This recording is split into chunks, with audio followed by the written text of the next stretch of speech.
Sorry I couldn't be there. I mean, I think this is a great opportunity for us to talk about the future of electric mobility. I don't know if I'm able to share a document that I would like to show you, but let me see if that works.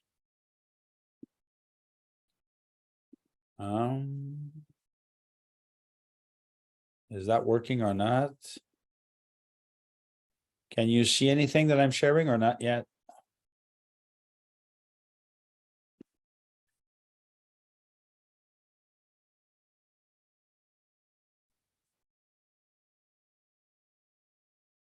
Is that working now?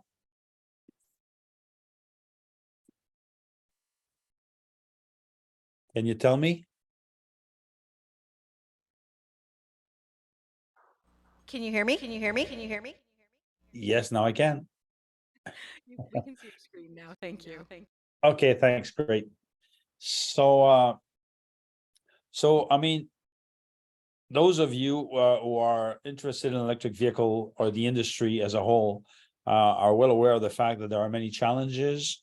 So I will start to talk about one of them, which I think is very important.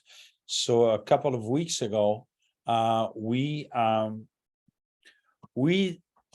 conducted a survey. Actually, Abacus Data conducted a survey on electric vehicle perception of EVs from Canadians. So it was a sample of 1,500 adult Canadians. The survey was done in September of 2023, just to see what people knew or didn't know about electric vehicles. So, so we ordered the survey from Abacus because even though we were during Q3 of 2023 in Canada at more than 13% EV sales, people must differentiate EV sales from EV fleet. So what that means is that right now, 98% of Canadians still drive gas or diesel vehicles when it comes to light duty vehicles. So very few Canadians actually know about them. I don't know if you've heard about the fact that standard surveys generally ask questions on topic that the vast majority of people heard about, but actually are not familiar with. Range anxiety, charging anxiety, affordability. To give you an example, I was NBC a couple of months ago, and there was a survey done by some dealer association in BC where they asked consumers would come into dealerships, what were the concerns, and people said range anxiety is an issue for us. And actually, as I said to the president of the BC Auto Dealers Association, range anxiety is mostly an issue for people who don't own an EV, meaning that if we go back 10 years to 2013, the average range of electric car was about 150 kilometers. Now we're at 450 kilometers. And last but not least, many media and social media posts disseminate incomplete or wrong information regarding zero-emission vehicles. I've seen that from CBC, CTV, La Presse, Facebook, Twitter, anyway. I'm sure you're aware of that. So because of that, we started asking people who do currently own an EV, how many of them would go back to buy an EV? So at the Canadian level, it was 88% of people who already own an EV would go back to buy an electric car. But it is different whether you are, let's say, in Ontario, where only 83% of people would get another electric car, and Quebec, where 97% of people would go back to buy another electric car. So this was really interesting.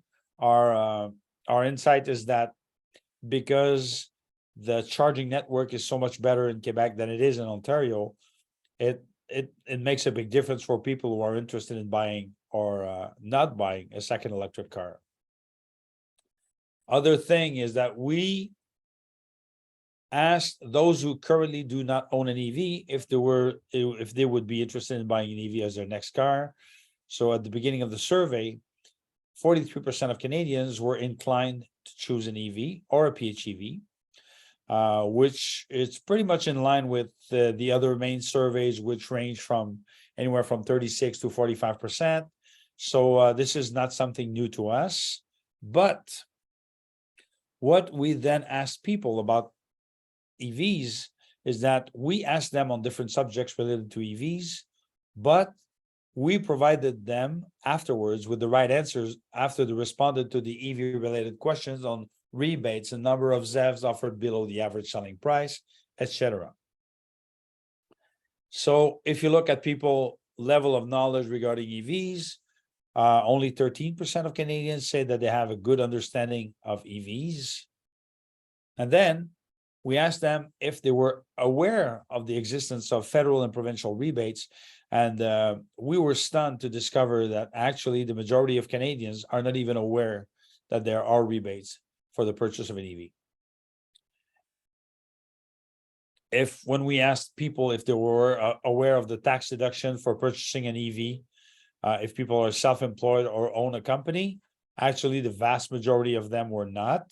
But to me, this is no big news, because what we have seen in the past is that actually a lot of people working at dealerships and for car manufacturers don't even know that such a program exists, even though it has been in effect for 4.5 years now. Number of EV models available below the average purchase price of a new passenger vehicle in Canada. For you to know, in September of 2023, the average purchase price for a new vehicle, I'm not talking about electric vehicle, I'm talking about a new vehicle, average purchase price in Canada was above $67,000. And in BC, it's above $70,000, believe it or not. That includes obviously cars, SUVs, minivans, and pickup trucks. So because the price of gas vehicles has gone up so much in the past 5 years, between 30 and 60%, depending on the model, actually, there are now more than 40 different EV and PHEV models which are available below the average selling price of a new passenger vehicle. So most Canadians are not aware of that. So 91% had the wrong answer, because most people think, actually almost 60% think that there's less than 20 models available below the average purchase price of a new passenger vehicle in Canada. Number of public chargers in Canada. That's another issue that we've been dealing with, because we are seeing a lot of articles saying that we need more chargers, but there is a difference between saying we need more chargers and there are not enough chargers. Let's face it, 80 to 90% of charging happens at home right now, meaning that we do need public chargers. We will need more public chargers, but actually a lot of people, actually more than 50%, think that there are less than 10,000 chargers across Canada, while there are actually closer to 25,000 public chargers right now in the country. So all of this demonstrates how little people know about EVs. Average range of EVs, few people are aware of the fact that, if you look at most models today, they have between 400 and 500 kilometers of range. So 81% of people either didn't know or had the wrong answer. Cost to drive 100 kilometers in an EV compared to when you charge at home, 77% of people didn't know or had the wrong answer, meaning that people tend to think that it costs a lot more than it actually does. Time to charge an EV from 20 to 80%. 2/3 of Canadians had the wrong answer. And it was interesting to see that actually 35% of people thought it would take more than 2 hours. Maybe some even thought it would be more than 8 hours on the fast charger, which I find quite stunning. But I mean, the truth is that there is a lot of knowledge gaps when it comes to EVs in Canada. Risk of fire incidents in EVs, 84% either didn't know or had the wrong answer when it comes to the fact that actually you have 30 times more chances to have your gas vehicle catch on fire than an electric vehicle. And then, if you look at environmental impact of EVs, what you see is encouraging, though. What you see is that most people are aware of the fact that you do reduce GHG emissions, you do reduce air pollution, it does have a better impact on health, and they do need less maintenance. So to me, that's the shining, the bright spot in this survey, is the fact that people are still aware of these issues.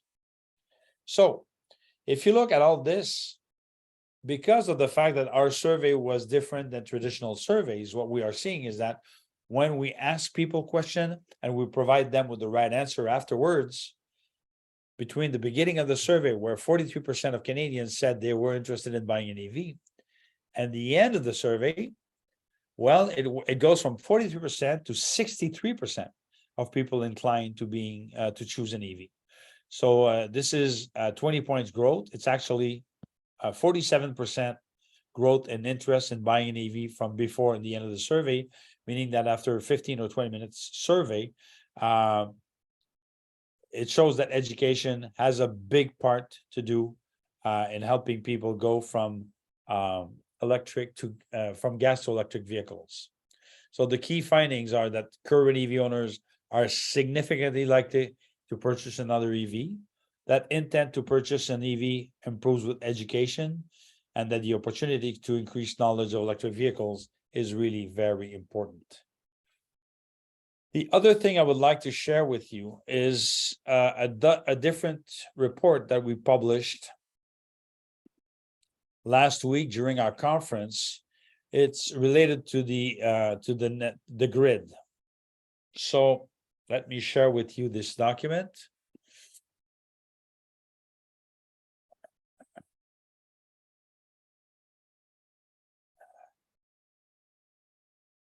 Let me do this.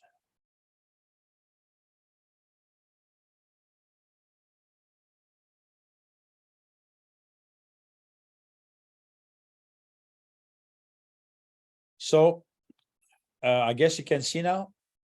Can you? I'm hoping. Yes, you can. Okay, I see that you can. So I've been asked when I went to the House of Commons over the past 2 years, many times that question was by some people saying that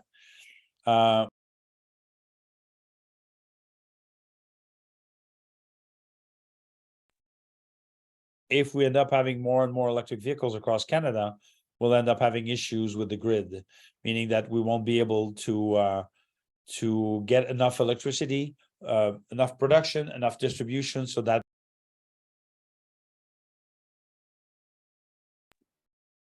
Can you hear me now? I'm hoping you can.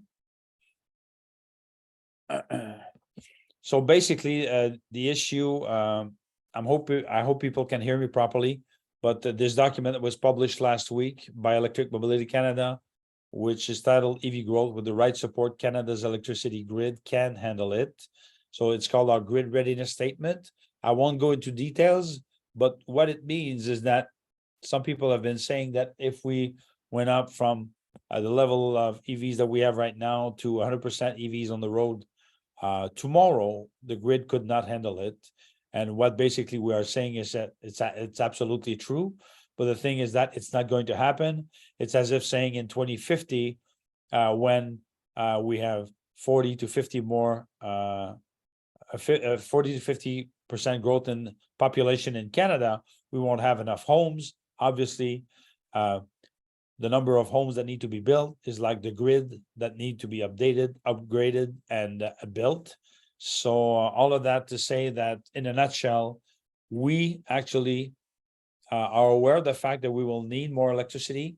We will need a more resilient grid, a safer grid, and a smarter grid. But all of that is being planned right now across Canada from different utilities.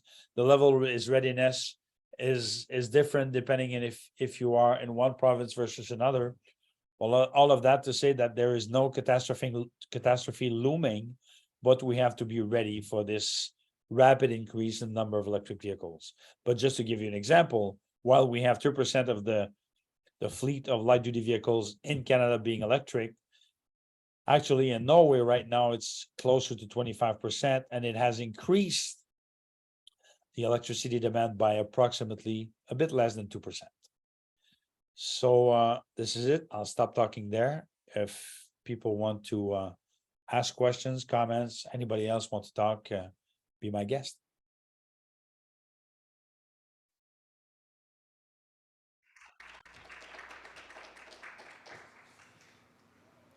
I'm guessing I there know are it no went more really questions. quickly. Are we I'm good? trying to be as succinct as Good. possible, but okay. Awesome. Thank you so much, Daniel. Really appreciated that session.